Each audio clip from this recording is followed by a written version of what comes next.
August Fenwick, one of the city's wealthiest men, hides a secret life of adventure behind his gad-about-town reputation.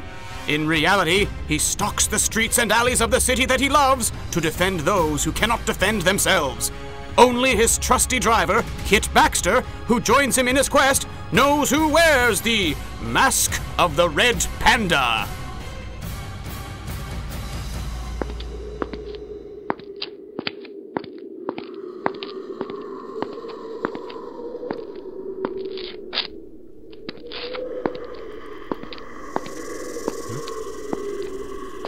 Little Bolt? Is that you?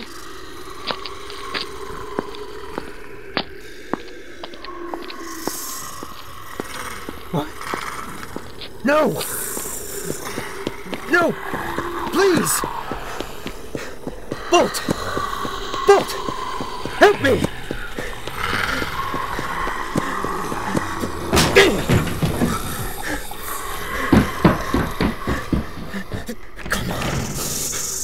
Please! Emil Winter! You are betrayed, Winter! Ministers of Light, defend me! You monsters won't take me! You are powerless to resist us, Winter. Just as Bolt was. No! No! You will not take me! I will not betray the light!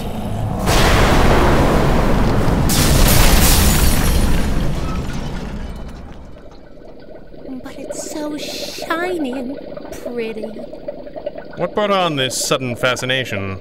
Nothing sudden about it, boss. I don't know how you can keep your mitts off it. You know how I feel about deadly force, Kit. You used it on Professor Zombie's mooks. They were already dead. So why'd you learn to use a sword if you didn't mean to use it? I learned a great many combat styles, Squirrel. All of them useful, even swordplay. So how come you don't teach me? I walked right into this one, didn't I? Yes, boss. Aren't you at all interested in this experiment? Even less than usual. You see, this residue matches our samples. That proves Nails Connor is behind the arson ring. True or false? I could have learned that by dangling somebody off a rooftop. But this is proof, Kit. And since we're outlaws, it ain't like you and your test tubes can testify in court. It's an interesting point. All work and no play makes Kit a dull squirrel, you know. Come on, boss. Please. All right, get dressed. Hot chocolate. Honest and for true? I'll meet you in the sparring room in 10 minutes. Red Panda, you're the best boss a gal could have. You... Don't answer it. Don't answer it. Report. Rats. Interesting. Interesting? Boss, seldom has wholesale destruction seemed quite this boring. Don't sulk. I'm not sulking. I'm pouting. And it's adorable. So you think you've got this figured out, do you? Sure, what's the figure? You said it yourself, boss. Nails Connor and his mob are behind the arson ring. Let's go get him already. I did say that, didn't I? But Connor didn't set this fire. But boss, look, I admit it's out of his territory, but the ammo ain't far off the mark. Except for one thing, Squirrel. This building didn't burn. No argument? I'm just waiting for you to tell me that you've solved the crime by looking at my shoes. Like Sherlock Holmes or something. Not quite. But the infrared lenses in my mask make one thing clear. There was no fire here. No heat. There was clearly tremendous force involved, and most of the organic compounds were turned into ash. Boss? But without a source of combustion. Interesting. Boss, you really ought to see this. What in blazes? What is it? You do a lot of looming. Anybody ever tell you that? You called me over to look at something. Yes, look at that. Dare I ask? It was a skeleton, small, like a dog or a monkey, but not. It fell to ashes when I touched it. And don't give me that look. I swear to you I gave no look. Collect a sample of the ash for me. We'll take it to the lab. Yes, boss. If I can tell this ash from all the other ash. It is all quite uniform, isn't it? Wood, cloth, and it would seem flesh and bone, all consumed. This girder may have protected your friend there slightly. Yes, boss. I think he would say it didn't protect him enough. It's an interesting point, but it may present a solution nonetheless. Do tell. Hey, isn't that the what's-it that Dr. C built for you? Mystical energy detector? Yes. What are you using that for? What do I usually use it for? Detecting mystical energy? Clever girl. I ought to clip your beak, you know.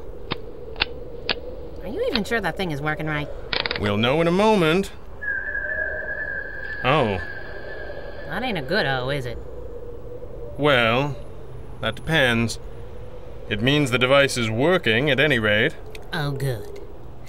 And it means our dull little arson case just went pear-shaped. Like warlocks and magic wands pear-shaped? That's more or less it, yes. I think it's time I called in an old friend. How come you're meeting Mr. Falcone at your club? Isn't that a little public? Lunch at the Club Macaw was Max's idea.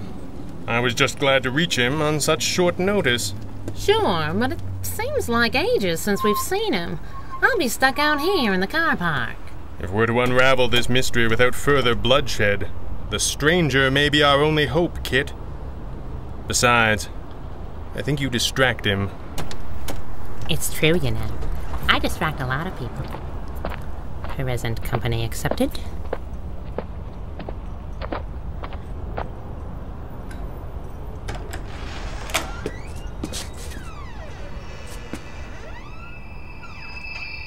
Oh, good.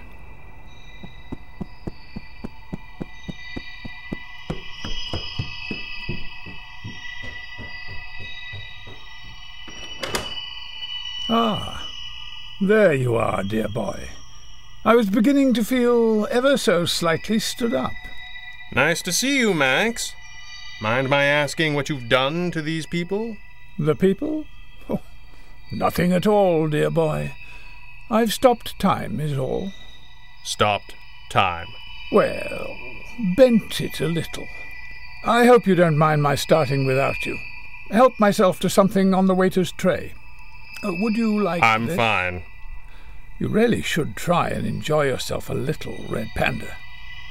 It all goes by so quickly, and you'll miss it one day. Well, I won't argue. You look younger than you have in years.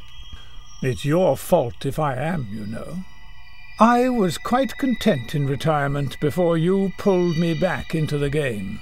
Didn't take much, as I recall. And I never said you had to grow that mustache back. We joke, of course, but there are dark forces gathering in the world, old friend. And forces within Europe that would exploit ancient powers for a purpose too terrible to imagine. The world seems to need the stranger once more. And so it seems to you. Or am I wrong? So it would seem.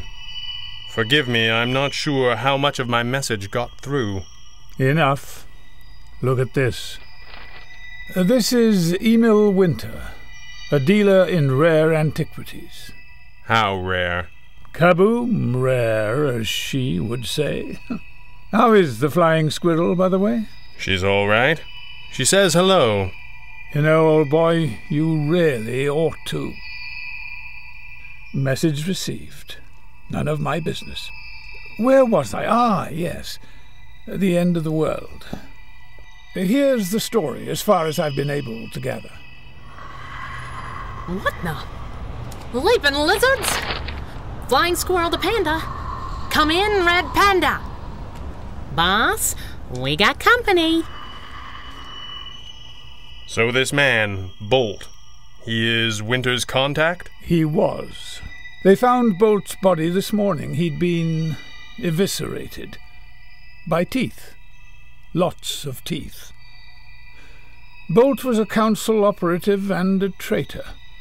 A search was made of his archives, and this was missing. Good God. This is madness. The female human has seen us. She is of no importance. We must break through the barrier. Oh, yeah?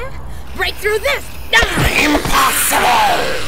Destroy her, my brothers! She must not live. Boys, I'm over here, actually. Having some trouble seeing me, aren't ya? Bad news. You boys are made of magic. And I eat magic for breakfast. It was nice to see you again, old friend. Give her my love, if you can manage it without blushing. You're going? This is not my field, Max. We need your help. You would find my help unhelpful, I think. I don't know on whose behalf Bolt and Winter were working, but from what you've described, they have loosed the Vrahil upon the trail. Or someone has, at any rate. The Vrahil? A sort of super-developed vermin. Magic eaters, they were once called. They hunted Bolt and Winter in the same way they will hunt for their quarry, by tracing their mystic energies. If I were to remain, I would only bring them down upon you. Besides, there is a particularly loathsome Nazi scientist I was in the middle of thwarting. Max, We've tackled a few otherworldly interlopers, but this may be out of my league. Oh, nonsense. I don't pretend to understand your bag of anti-magic tricks. But you may be the only man in the world that can handle this now. A wizard couldn't do much but die. Let's see what your science can do. Besides, old friend, you have all the help you'll ever need. Do tell her that I said hello. Okay, boss. I don't know why you ain't answering your radio ring, but I got the baddies on the run. I bagged at least a couple with anti-magic nets, but these things scatter like roaches. They look like they're heading somewhere, and I figured you'd like to know where. But once I catch him, I am officially out of ideas. So if you wouldn't mind putting in an appearance, that would be just swell. Squirrel out. Oh, good. Just once I'd like to chase a bad guy into a place that paid the electric bill. You should not have come here, little one. Little one? This from a guy the size of a Cocker Spaniel? This does not concern you. Leave now and you will come to no harm. This is a novel line. You were scurrying under the fridge pretty good 60 seconds ago. How about you come out, and I promise to only kick your fanny into next week? Very well. You have chosen. Be with you in a sec. The night vision lenses do nothing in here. Which means this ain't normal dark. It's okay. How's about we try an anti-magic flare?